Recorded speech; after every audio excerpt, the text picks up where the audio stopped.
Las palabras de los protagonistas son nuestra inspiración. Historias y experiencias de emprendedores, startuperos, invitados. Bueno, hoy vamos a arrancar el programa con todo. Vamos a charlar sobre la economía puntualmente, sobre las cosas que estamos viviendo, en especial los emprendedores, empresarios y pymes que realmente están pasando un momento bastante complicado y no pareciera resolverse. De acuerdo a la conferencia de prensa que vimos ayer del presidente, estábamos, pareciera todavía en un momento de incertidumbre complejo, sobre todo el sector privado. Así que hoy ya arrancamos el programa con todo. Ya lo empezamos directo. Tenemos de invitado, vamos a charlar con Roberto Kachanowski. Seguramente todos lo conocen, todos nuestros oyentes lo conocen. Él es analista y consultor económico. Buenas noches, Roberto, ¿cómo estás? ¿Qué tal? ¿Cómo les va? Buenas noches. ¿Qué dicen de bueno? Bien, todo muy bien. ¿Cómo estás vos? Bien, por suerte. Bueno, Roberto, en primer lugar, siempre agradecido con todos nuestros invitados. Muchas gracias por aguantarnos hasta esta hora. Un domingo, por favor, aparte. Bueno, Roberto, primera pregunta, yendo al grano. El gobierno extendió la cuarentena hasta el 7 de junio. ¿Qué te parece esta medida? Y me parece que... A ver, vamos a poner de esta forma. No es escondiéndose del bicho que van a recuperar la economía, ¿no? La economía venía cayendo, vos mirá, primer mes de gobierno, que fue en diciembre, enero y febrero, los 3 primeros meses de gobierno, la economía, lo que es el estimador mensual de actividad económica, que te marca la tendencia del Producto Bruto, ¿no? Se llama EMAE, estaba cayendo y caía cada vez más, 3%, cosa por el estilo, en términos interanuales. En marzo cayó un 11% respecto a marzo del año pasado. Estás comparando con un marzo recesivo, por otro lado. Y además de eso, en este marzo, tuviste nada más que 10 días de cuarentena. ¿Sí? Tenés una caída del 10% ahí, del 11%, perdón, que es equivalente a lo que cayó la economía en todo el 2002 con la crisis del 2002. Si siguen con la cuarentena, vas a tener una crisis económica, social y política muy grande. Porque al caer la actividad económica, te cae la recaudación. Al caer la recaudación y aumentar el gasto público como lo están haciendo, lo financian con emisión monetaria. Y esa emisión monetaria te genera una presión inflacionaria fenomenal que por ahora no se está viendo porque pisan el tipo de cambio, pisan las tarifas de los servicios públicos, controlan los precios, etcétera, pero en algún momento va a ser un problema serio, ¿no? De manera que yo, la verdad es que no entiendo esto de la cuarentena tan larga del mundo, ¿no? Tal cual. Y esta asistencia que están haciendo el gobierno o intentando hacer, sigue habiendo muchas quejas, sobre todo de los empresarios pymes, que no llega esta asistencia que están dando las pymes. ¿Se está dando? ¿Cómo lo ves? ¿Es suficiente? A ver, vamos, es decir, el gobierno no tiene plata para asistir a nadie. Toda asistencia es por emisión monetaria. Te voy a dar un dato. En el mes de marzo, los ingresos tributarios del Tesoro fueron 275.000 millones de pesos. La plata que emitió el Banco Central para financiar el Tesoro fueron 310.000 millones de pesos. O sea que la principal fuente de financiamiento del gobierno es emisión monetaria. Entonces, lo que están haciendo es, anuncian cosas, pero después no las concretan, porque saben que no, que tendrían que estar emitiendo muchísimo más. Y ahora, ¿vos creés que esta emisión constante que hay del Estado justamente para financiar este déficit fiscal, en qué momento se va a ver reflejada o va a haber una presión fuerte sobre los precios? Es decir, notar una inflación galopante que ya incomode y dificulte la paz social, por decirlo de algún modo, entre comillas. Eso va a depender, porque vos hoy tenés casi un corralito en el sistema bancario, porque si vos vas al banco, a la ventanilla, a buscar plata o a pesos, a hacer operaciones de pesos, tenés que pedir un turno. ¿Es correcto? ¿Sí? O sea, no podés ir y retirar 250.000 pesos de la ventanilla del banco. Tenés que pedir un turno, entonces eso es mucho más lento y se dan el turno y etcétera. Entonces, ¿qué es lo que ese corralito hace que esa plata no entre en circulación y por ahora lo tengas frenado. Al mismo tiempo, como tienen a la gente en las casas, vos tenés más plata en la billetera que probablemente no la estás usando, porque casi no salís, ¿sí? Claro. Salís muy poco. Ahora, en cuanto vos levantes la cuarentena, la gente va a salir y se va a sacar los pesos de encima, porque esto vale cada vez menos. En ese momento podés tener la corrida. Ahora, ¿cuándo se va a levantar este mini corralito? ¿Y cuándo la gente va a poder salir a comprar? Solo Dios sabe. Lo que sí sabemos es que en la medida que te caiga la recaudación, fíjate que vos, el IVA que informaron en el mes de los datos de recaudación de abril, ¿sí?, de recaudación impositiva, te da un dato que es muy relevante, que es el IVA DGI. El IVA DGI es el que, el IVA es el impuesto al valor agregado, y el producto bruto es el valor agregado, o sea que como evoluciona el producto, la recaudación de IVA te va a estar marcando aproximadamente la tendencia de la economía, ¿correcto? Cuando vos mirás cuando vos mirás la recaudación de abril de este año contra la recaudación del año pasado del IVA DGI, cayó 2% en términos absolutos. O sea que a eso le tenés que meter la inflación. Ahora, el IVA DGI que te están informando ahora, que se recaudó en abril, es lo que se vendió en el mes de mayo. Vos facturaste en el mes de mayo, liquidaste tu IVA, tu posición de IVA en abril y lo pagaste, ¿correcto? Sí. Entonces, vos estás teniendo la información de 2% de caída interanual del IVA en el mes de abril, pero en realidad corresponde al mes de marzo, donde hubo nada más que 10 días de cuarentena. Te puedes imaginar que cuando vengan los datos de abril y de mayo, van a hacer una lágrima. Claro. Entonces, cuando a mí me dicen, mira, el gobierno tiene que dar ayuda, el gobierno no se puede ayudar ni a sí mismo. La única ayuda que puede hacer es ir flexibilizando la cuarentena.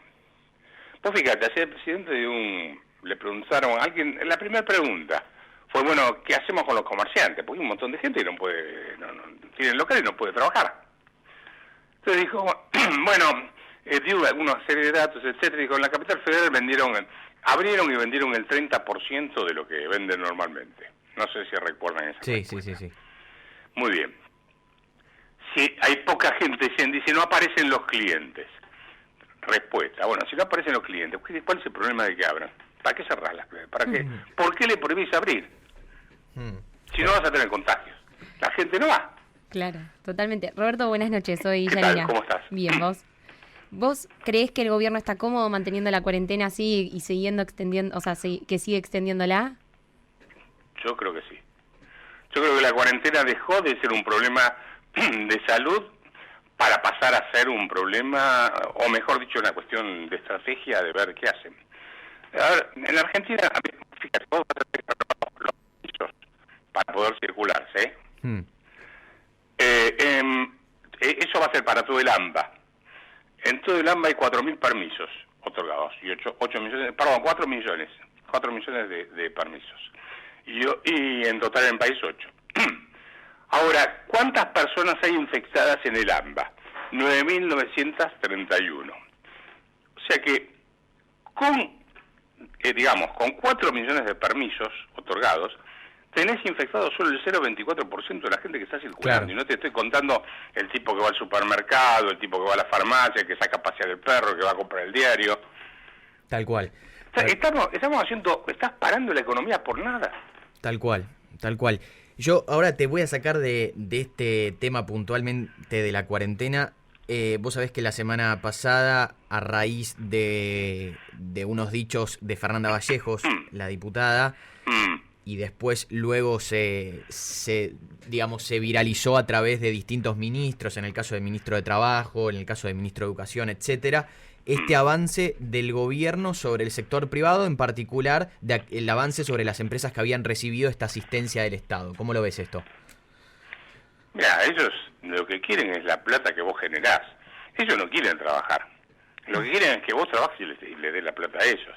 Y en todo caso, que le des, nombrarte algún director o algún gerente de la empresa para cobrar algo. Pero ellos decís, vos te pensás que le das un campo, lo van a ir a laburar los de la cámpora. Pero ni por casualidad. Le tirás una pala y salen todos corriendo. Entonces, me parece que esto es más una cuestión de quiero caja o esas cosas. A ver, no me preocupa tanto lo que dijo Vallejos, me preocupa que el presidente de la Nación no haya salido. Estoy en total desacuerdo con esta propuesta. Peor aún, digamos, lo avalaron los distintos ministros, con lo cual por eso despertó, más allá de ser un dicho de una diputada, esto tomó un poco más de vuelo porque, bueno, algunos ministros de altos cargos y de cercanía obviamente al presidente lo avalaron, con lo cual en las redes vos habrás visto que se armó cierto temor, sobre todo en el sector empresario. Bueno, no es para menos, ¿viste? Porque el presidente de la Nación... A ver, vos en la Argentina necesitas desesperadamente inversiones. ¿Estamos de acuerdo? Sí. Pero desesperadamente, porque la única forma de terminar con la desocupación, la pobreza, etcétera, es que haya inversiones, se creen puestos de trabajo, aumente la actividad, el salario real, etcétera. Ahora, vos en el mismo momento en que tenés miedo de la gente, te aparece Heller con un proyecto de impuesto país, o no sé cómo se llama, patria, o como se llame. Sí. Vallejo que te dice, me quiero que haga una parte de las empresas porque emitieron moneda, porque a los que le dieron pesos emitidos. Estás creando todas las condiciones como para que en la Argentina nadie quiera poner un peso. Claro. ¿Y crees que después de la pandemia vamos a terminar con un Estado más grande y un sector privado mucho más chico? Mira, vas a terminar con... Si vos a ver, podés intentar quedar con... O mejor dicho, ellos pueden intentarlo. Ahora, el Estado lo mantiene el sector privado. El sueldo del presidente lo pagamos los que trabajamos en el sector privado, pagando impuestos, ¿estamos de acuerdo? Sí, totalmente. Hoy ya es infinanciable este Estado. Entonces, si vos querés, si ellos pretenden agrandar el Estado, no sé cómo lo van a financiar. Todos los meses vos tenés 20 millones de personas que pasan por la ventanilla del Estado a buscar un cheque. Hasta antes de la cuarentena, 7 millones de personas trabajábamos en blanco pagando eso. De esos 7, algunos pasaron del otro lado, porque reciben subsidios. Entonces, a ver, yo digo, puede ser que esté en la cabeza de ellos agrandar el Estado, pero no le va a quedar sector privado que lo financie. Lo que pasa es que, bueno, a veces uno, digamos, uno escucha a algunos economistas decir que esto como es una rueda que cuesta frenarlo y todo lo contrario se profundiza, porque cada vez hay más gente en la pobreza y eso, digamos, según la mentalidad del gobierno actual, eso implica más Estado implica más presión sobre el sector privado, más presión sobre el sector privado implica menor sector privado, claro. Y menor sector privado es más desempleo y en consecuencia vuelve la rueda a girar, ¿no? Claro, porque razonan todo al revés. Yo una vez tuve una discusión en televisión con Pino Solana, ¿no? Debate donde quedó que eran 35 empleados que tenía y dije que era una pyme. Y quedó el famoso pyme Solana. Lo que no le dije en ese momento, para no ser antipático, iba a decir, mire, y además, piensen muy bien lo que hacen, porque un día va a desaparecer por completo el sector privado. Y usted y sus 35 asesores van a tener que ponerse a trabajar en serio porque no va a haber quien los mantenga. Y esto es lo que está pasando en la Argentina. No sé si ustedes leyeron alguna vez un libro que se llama La Rebelión de Atlas, ¿sí? Es un libro escrito hace muchísimos años, es una novela en Estados Unidos que cuenta, es casi como si fuese una descripción de la Argentina, ¿sí? Un montón de burócratas regulando, controlando, aumentando el gasto público, metiendo impuestos, etcétera, y tenés la gente que es productiva que empieza a dejar de producir.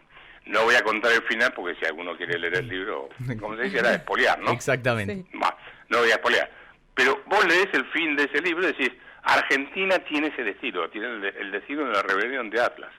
Que la gente se termine de cansar y se vaya a otro lugar.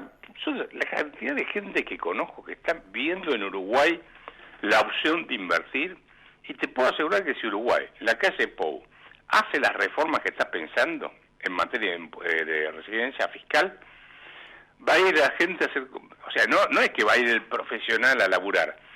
Te van a ir con mini proyectos en distintos lugares y vas a tener un montón de inversiones allá. ¿Y qué reformas crees que necesita Argentina, no solamente para crecer en el corto plazo, sino que para desarrollarse de forma sustentable? Y si crees que algún gobierno, oposición, oficialismo o alguna alternativa que hoy esté digamos, dentro de lo que es la Argentina, es viable que las pueda hacer? La primera reforma es mental. Hay que terminar con la cultura de la dádiva y empezar de vuelta con la cultura del trabajo. Argentina se construyó con inmigrantes que venían a trabajar. No se construyó con planes sociales y empleo público. Y estos quieren construir, esto sí hace, a ver, muchos gobiernos, ¿no? Pero se potenció en las últimas décadas, quieren construir una Argentina en base a subsidios y empleo público. En la nación, en las provincias, en los municipios, en todos lados, ¿sí? Y repartir subsidios, y planes. Sí, lo primero que tenés que hacer es cambiar el discurso. A partir de ahí tenés que hacerle entender a la gente que para ganarse va a tener que trabajar para poder comer. No lo vas a hacer de un día para otro, vas a tener que hacer una serie de reformas que son todo lo que es la reforma del sector público, la reforma tributaria, tenés que hacer una reforma laboral para que las empresas quieran incorporar gente, porque si no nadie te quiere tomar una persona. O sea, la reforma laboral es para que las empresas contraten gente, no para que echen, sino para que puedan contratar, y se vas a tener que incorporar al mundo. Argentina no tiene destino si piensa que va a vivir de su mercado interno. Eso es un disparate donde 44 millones de argentinos, la mitad va a estar en la línea de pobreza, otra parte va a ser indigente, otra parte de la clase media va a estar con el agua en la nariz. ¿Qué te va a consumir esa gente? No te va a consumir nada. ¿Qué inversiones necesitas para abastecer un país de esas características? Nada. La única opción que tiene Argentina es exportar muchísimo. Tiene que hacer el modelo, yo estoy pensando en una cosa similar a lo que hizo Irlanda. ¿Ustedes saben cuánto exporta Irlanda? ¿Cuánto? A ver, recordémosle a la gente. Irlanda tiene un territorio que es más chico que el de Formosa, tiene 4,8 millones de habitantes, no tiene la pampa húmeda, no tiene litio, no tiene petróleo, no tiene nada. ¿Sí? Muy bien. Nosotros exportamos 65 mil millones de dólares al año. Irlanda exporta 400 mil millones de dólares al año. ¿Qué exporta Irlanda? Exporta productos medicinales, o sea, todo lo que es industria farmacéutica, te exporta equipos de diagnóstico médico, aviones, helicópteros, es una parte, más o menos el 50% está por ahí. El otro 50% es industria del conocimiento. ¿Sí? Es más o menos mitad y mitad cuando miras los números. Ahora, ¿qué hizo Irlanda? En la década del 80, fines de los 80, principios de los 90, dijeron tipo, acá o hacemos la gran reforma económica y nos incorporamos al mundo o quedamos fuera de todo. Y tuvieron que hacer las reformas, bajar el gasto público, etcétera. Una empresa en Irlanda hoy paga un 12,5% de impuesto a las ganancias. Acá te cobran el 35% más lo que es no ajuste por inflación, con lo cual la tasa de impuesto a la ganancia es mucho más alta. Entonces, Irlanda, siendo un territorio mínimo, no teniendo recursos naturales, tiene algo que nosotros no tenemos, son instituciones. Calidad en las reglas de juego, ¿sí? Y se exportan 400 mil millones de dólares al año. ¿Cuál es el ingreso per cápita de Irlanda hoy? 75 mil dólares por habitante por año. ¿Cuánto es el de Argentina? 13 mil. 12 mil con toda la furia ahora. Ahora, Roberto, déjame volver a tu primera parte de la respuesta. Es que claramente vos planteás una reforma del Estado donde no podés tener prácticamente la mitad de la gente trabajando o viviendo, digamos, del Estado. Entonces, lo que yo te pregunto, ¿es viable tener alguna propuesta política con ese tinte o con esa ideología y que gane las elecciones cuando vos de antemano planteás, o sea, tu propuesta política es esa? Mira, yo tengo que reducir el Estado. Por esto, por esto, por esto. Bueno, y sí, pero la mitad de las personas viven del Estado, claramente, digamos, ¿podría ganar o sería inviable? Bueno, yo creo que hoy ni cambiemos, ni el kirchnerismo y el peronismo están en condiciones de crear ese país. No lo veo. Y lo que hay que hacer es crear esa fuerza política.